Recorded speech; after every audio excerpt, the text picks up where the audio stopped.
वैशाली जिले के फतेहपुर थाना क्षेत्र के लखनीपुर मौदा गांव स्थित दीक्षा इंडेन गैस गोदाम से बाइक सवार अपराधियों ने लगभग 2 लाख रुपए लूटकर फरार हो गए। 2 बाइक पर सवार 6 की संख्या में अपराधियों ने गोदाम कर्मियों को पिस्टल का भय दिखाकर 2 लाख रुपए लूटकर भाग निकले। इस दौरान दहशत फैलाने के उद्देश्य से अपराधियों ने एक राउंड फायरिंग भी किया।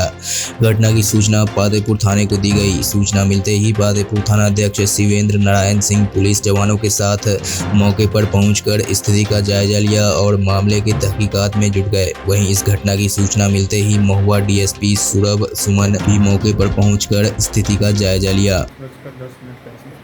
मतलब क्या हुआ था? टोटल घटना किस तरह से हुई थी? लगभग जो हम कैश काउंटर में बैठे हुए थे, ठीक है।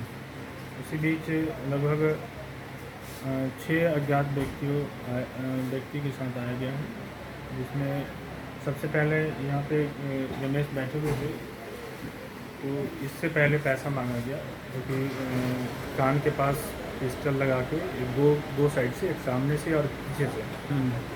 उसके बाद इनके पास सारा कैश लेने के बाद जो है इनको धमकाया भी गया कि आप और पैसा लाओ, और पैसा लाओ।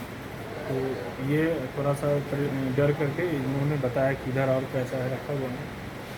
तो उसके बाद फिर हमारे सामने जो है 3 लोग पिस्टल भिड़ा दिए। अच्छा। हाँ, हम किसी तरह जो है अपने चेयर से छीनना चाहें। इस बीच जो है उसी बीच जो है बाहर में मेरे स्टाफ को गले में हाथ धर के और एक पिस्टल गोली फायर भी किया गया वहाँ पे। जी। फायरिंग होने के बाद हम और भी घबरा गए थे, और उसी बीच में 1-2 व्यक्ति बोल भी रहे थे कि गोली मारो। तो इससे और मुझे ज़्यादा घबराहट हो गई। हमने जो भी कहा कि जो भी कैश है, हमें इस तरह से थोड़ा डर बन गया था। तो मेरे सामने जो भी कैश था रखा हुआ सब ले लिया। कितने की संख्या में लगभग अपराधी थे टोटल? 6 के आसपास थे। और सभी नकाबपोश थे या फिर ओपन थे? सब ओपन। सब मुंह खुले हुए थे। हाँ, तो आप किसी को पहचानते हैं हुलिया से? लगभग हुलिया से हम नहीं किसी को पहचान पा रहे हैं। अच्छा, नहीं पहचान पा रहे हैं। अच्छा, कितने बजे की सर घटना है ये? 5:10 के आसपास। आपका नाम? मिंटू कुमार। तो आप क्या करते हैं? हम यहाँ मुंशी हैं, यहाँ पे